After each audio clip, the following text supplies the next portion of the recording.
Perkenalkan, saya Rati Melana Putri, NPM 2008-0109 BP 2020 sesi C. Baiklah, saya akan mempresentasikan hasil makalah saya berjudul pengertian dan pentingnya filsafat. Belajar filsafat. Yang pertama, pengertian filsafat. Dalam bahasa Indonesia, istilah filsafat merupakan kata serapan dari bahasa Arab atau falsafah, yang juga diambil dari bahasa Yunani philosophia. Dalam bahasa Yunani, kata filosofia tersebut merupakan kata menjemu atau jamak, dan berasal dari kata philia, persahabatan, cinta, dan sejenisnya, dan sophia, kebijaksanaan. Filsafat adalah studi tentang seluruh fenomena kehidupan dan pemikiran manusia secara kritis dan dijabarkan dalam konsep mendasar. Filsafat tidak didalami dengan melakukan eksperimen dan percobaan-percobaan, tetapi dengan mengutarakan masalah secara persis, mencari solusi untuk itu, memberikan argumentasi dan alasan yang tepat untuk solusi tertentu. Seorang ahli filsafat, Karl Popper, pernah berkata bahwa kita semua mempunyai filosofi yang masih menjadi misteri, dan tugas pokok utama dari filsafat adalah untuk menyelidiki berbagai filosofi itu secara kritis. Pentingnya belajar filsafat. Filsafat sangat penting untuk dipelajari. Hal ini dikarenakan dengan belajar filsafat diharapkan akan menambah ilmu pengetahuan. Dengan bertambahnya ilmu pengetahuan akan bertambah pula cakrawala pemikiran. Cakrawala pandang yang semakin luas. Dasar semua tindakan adalah ide. Dengan adanya perkembangan ilmu pengetahuan dan teknologi, kita semakin ditantang dengan memberikan alternatifnya. Dengan berfilsafat, kita lebih menjadi manusia, lebih mendidik dan membangun diri sendiri. Dari pelajaran filsafat, kita diharapkan menjadi orang yang dapat berpikir sendiri.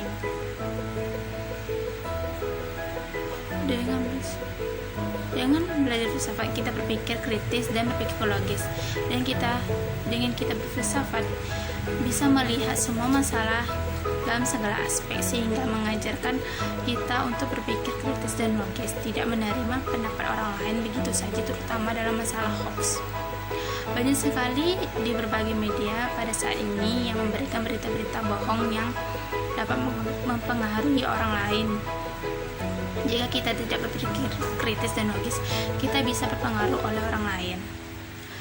B. Posisi filsafat berkaitan dengan keilmuan mendidik anak. Filsafat menjadi landasan bagi setiap perkembangan keilmuan. Di masa itu, semua ilmu pengetahuan masih bergabung dalam filsafat. Tidak heran jika ilmu pengetahuan memiliki sifat yang sama dengan ilmu filsafat. Lama-kelamaan semakin disadari bahwa ilmu filsafat kurang bisa menjelaskan fenomena dalam kehidupan, di mana semua keilmuan hanya dilandasi dengan rasio atau akal tanpa adanya kajian-kajian dan prosedur ilmiah untuk membuktikan kebenarannya. Pada saat itu, psikologi dikenal sebagai para psikologi, dan keilmuan masih tergabung dengan ilmu filsafat serta dasar pemikirannya. Sejalan dengan pemikiran, perkembangan ilmu pengetahuan di zaman sebelum Renaissance atau pada zaman Yunani kuno. Dualisme dari tokoh pemikir Plato dan Aristoteles merupakan gerbang dari ilmu pengetahuan yang melahirkan pemikiran-pemikiran baru.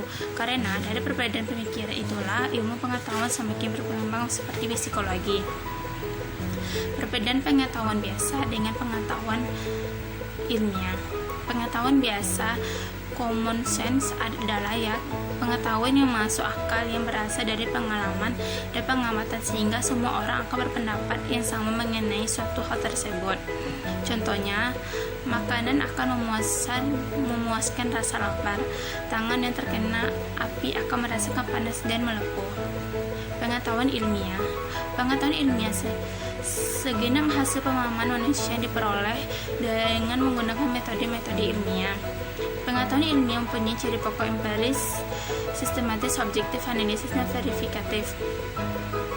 Kesimpulan, filsafat berasal dari kata Yunani philosophia yang lazim diterjemahkan sebagai cinta kearifan. Akar katanya ialah philos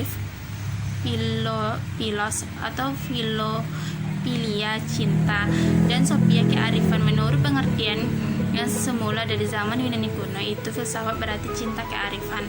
Menurut beberapa ahli, filsafat dapat dikatakan sebagai induk ilmu, karena dari sinilah ilmu pengetahuan lainnya muncul. Filsafat kerap disandingkan dengan kata heran dan penasaran. Mulailah seorang berpikir bebas, ditemukan hal baru, berkembang pertanyaan, dan muncul hal-hal baru lainnya. Hasilnya muncul ilmu pengetahuan baru, mempelajari sosial ilmu pasti, dan sebagainya. Ilmu filsafat, dari sinilah kita mulai berpikir dari suatu titik dasar pikiran murni, logika, dan pernyataan yang paling sederhana. Disinilah kondisi di mana kita tidak mengetahui apapun tentang sesuatu yang ingin kita ungkapkan kebenarannya. Sekian hasil makalah saya. Saya ucapkan wassalamualaikum warahmatullahi wabarakatuh.